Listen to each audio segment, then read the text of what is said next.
Les atiende José Luis Gómez de Acuerdo de Acuña, inspector de educación, y hoy les traigo a primera plana de la actualidad cuál sería el procedimiento para facilitar la adaptación de acceso a los alumnos que tienen necesidades educativas en los estudios de formación profesional.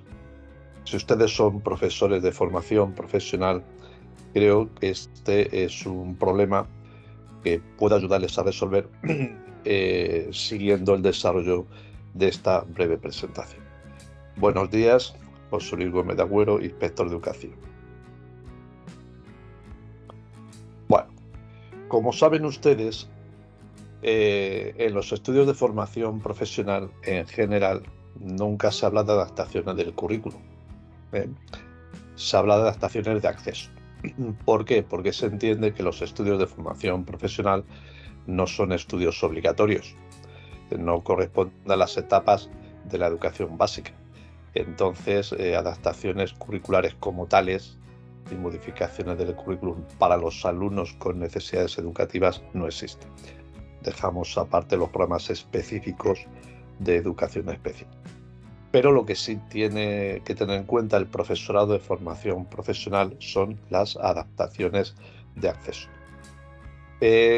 Como siempre, el marco legislativo básico del Estado español, la Ley Orgánica de Educación modificada, la actual Ley Orgánica de Educación, Ley 3/2020, que modificó la anterior Ley de Educación, el Real Decreto 1147/2011 de ordenación de las enseñanzas mínimas de formación profesional en el territorio español, en el Estado español, y la última ley orgánica que regula la formación profesional integrada dentro del Sistema Nacional de las Cualificaciones. Este sería el marco normativo fundamental que ustedes tienen que tener en cuenta en general cuando tratemos contenidos de formación profesional. Bien, objetivos. En las leyes que yo les cito a ustedes, se dice que hay que procurar propiciar, bueno, más que se dice que hay que procurar, hay que conseguir la igualdad de oportunidades entre hombres y mujeres. Así, y esto es lo que les resalta a ustedes, letra naranja subido, naranja encendido, así como que las personas con discapacidad tengan que acceder a una formación que permita todo tipo de ejercicios y de opciones profesionales. Es decir, que la legislación en materia de formación profesional debe de perseguir que las personas con discapacidad puedan acceder a una modalidad de formación o a unas metodologías de formación o a unas adaptaciones de entrada a la formación profesional que les permita el ejercicio de las opciones profesionales. Bien, evaluación. Bueno, el Real Decreto establece algunos aspectos relacionados con la evaluación general de la formación profesional. Yo en la presentación, en la parte de arriba, en el ángulo superior derecho, según están ustedes viendo la pantalla, pues debe de aparecer un enlace, una tarjeta a lo que sería la evaluación, una propuesta de evaluación general en formación profesional. Bueno, ¿qué nos dice el artículo 51 del Real Decreto citado? Dice que el aprendizaje de los alumnos evidentemente se realizará por módulos profesionales, pero se ha de tener en cuenta y se ha de procurar las adaptaciones metodológicas necesarias que requieran los alumnados con discapacidad para garantizar y garantizarles el acceso a la evaluación. Es decir, que hay que hacer adaptaciones metodológicas, hay que hacerles adaptaciones de garantía de accesibilidad a las pruebas de evaluación. Esto es importante que lo tengamos en cuenta. Ahora vamos a concretar qué tipo de adaptaciones de acceso, porque este sería el enunciado, adaptaciones de acceso a los estudios de formación profesional. Las adaptaciones de acceso a los estudios de formación profesional tienen que ver, digamos, con dos escenarios, con dos circunstancias. Tienen ustedes detrás de mí lo que es un aula convencional, un aula de alumnado, En este aula que ven ustedes detrás de mí, si tuviéramos alumnos de formación profesional que tuviesen dificultades de acceso, pues porque tuviesen alguna necesidad, pues si fuese de tipo sensorial de la vista, luminosidad del aula, si fuese con sistemas informáticos habilitados, pues pantallas y sistemas informáticos habilitados, altura de las mesas y de las sillas, ambientación general, pasillos, anchura de pasillos, es decir, todo aquello que permita el acceso físico dentro de un escenario físico a los alumnos que tengan algún tipo de discapacidad. Pero es que además hay determinados alumnos que requieren adaptaciones en cuanto a tiempos para la realización de determinadas tareas, de determinados proyectos, de determinados ejercicios, de determinadas pruebas, en definitiva, de determinados exámenes. Bueno, pues nos vamos a dedicar ahora a proponerles a ustedes una fórmula que me parece muy razonable que les pueda a ustedes solucionar o abrirles caminos de solución en este sentido. Bien, ¿qué se entiende por adaptaciones de acceso en tiempo? Estamos el alumno con necesidades educativas se enfrenta a una prueba, un ejercicio, una tarea, una práctica, un proyecto, a un examen. ¿Cómo se le adecua, cómo se le adapta el tiempo? Pues la propuesta que yo les hago es la siguiente: es un tema de proporciones, es un tema de equivalencia.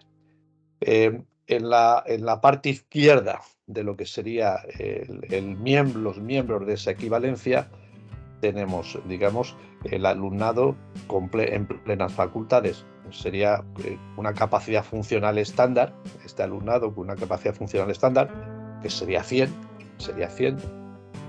multiplicado por el tiempo estándar que se le da al alumnado para realizar la tarea, pues tiene que ser equivalente al tiempo adaptado que se le proporcione, que se le habilite al alumnado con necesidades educativas, teniendo en cuenta su capacidad funcional real.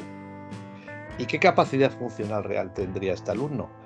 Pues el que establezcan las instituciones que se encargan de certificar, digamos, estas discapacidades.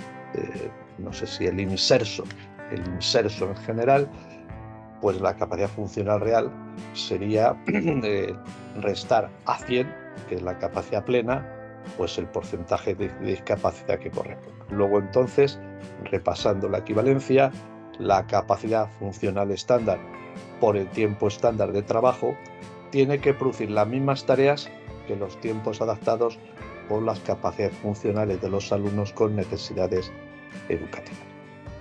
Bien, pues vamos a poner un ejemplo, un primer ejemplo. Para la realización de una práctica, de una determinada tarea, se dispone de 3 horas. Y tenemos en el aula un alumno con una discapacidad del 35%. Que le afecta a su movilidad. ¿Qué tiempo debemos de darle a este alumno para que realice su práctica? Bueno, ahí tenemos los datos, la capacidad funcional estándar del alumno ordinario que tiene capacidad plena sería 100, el tiempo estándar establecido en minutos serían 180 minutos, pues la capacidad funcional real de este alumno que tiene la discapacidad, pues hay que restar a 100 la discapacidad que tiene certificada. Ojo, capacidad que tiene certificada, con lo cual su capacidad funcional sería 65. Pues se pide el tiempo que este alumno debe de emplear en la realización de la práctica, de la tarea, del ejercicio, del examen o del proyecto. Y les vuelvo a traer a colación la equivalencia de proporcionalidad que yo les dije en el caso. Bueno, pues evidentemente lo que hacemos en esa equivalencia de proporciones o en esa proporcionalidad de equivalencia, lo que tenemos que hacer es despejar, entre comillas, el tiempo adaptado. Es el producto de la capacidad funcional estándar por el tiempo estándar dividido por la capacidad funcional real. Bueno, se aplicarían los números y esto nos saldría 276 minutos. Es decir, que el alumno con capacidad funcional plena estándar tendría que hacer la actividad en 3 horas, o menos de 3 horas, pero tendría como límite 3 horas, 180 minutos, mientras que en el caso de un alumno con una discapacidad que le afecta a su movilidad, dispondría de 276 minutos, que serían 4 horas 36 minutos. Bueno, nos hemos centrado en una concreción de unidades conocidas, horas y minutos. Si nosotros trabajáramos con otro tipo de unidades de tiempo, semanas, meses, quincenas, trimestres, en fin, lo que sea, pues manejando la misma terminología, el tiempo estándar, pues se dice que en este ejemplo, para la realización de una determinada tarea, pues el tiempo estándar son 5 unidades de tiempo. Y hay un alumno con una discapacidad del 12%. Bueno, pues la capacidad funcional real de este alumno con discapacidad sería de 100 menos 12, 88. Haciendo el despeje que habíamos hablado anteriormente, pues 100 por 5 dividido entre 88, 5,68 unidades de tiempo. Es decir, que el alumno estándar trabaja con 5 unidades de tiempo, mientras que el alumno con esta discapacidad sería a 5,68 unidades de tiempo. En fin, lo que trato de explicarles a ustedes es que, como dije al principio, si bien en formación profesional no están establecidas adaptaciones del currículum para procurar el acceso de los alumnos a formación profesional, este acceso de los alumnos a formación profesional que presentan algún tipo de necesidad educativa, algún tipo de discapacidad, pues tienen que venir solucionada la situación por la vía de las metodologías, por la vía de los tiempos de realización de las tareas, aparte de las modificaciones estructurales del aula, pasillos, condiciones de acceso, luminosidad, pantallas y demás. Bueno, pues esto sería lo que yo les quería decir hoy a ustedes, y como siempre quedo a su disposición. José Luis Gómez de Agüero, inspector de educación. Muchas gracias.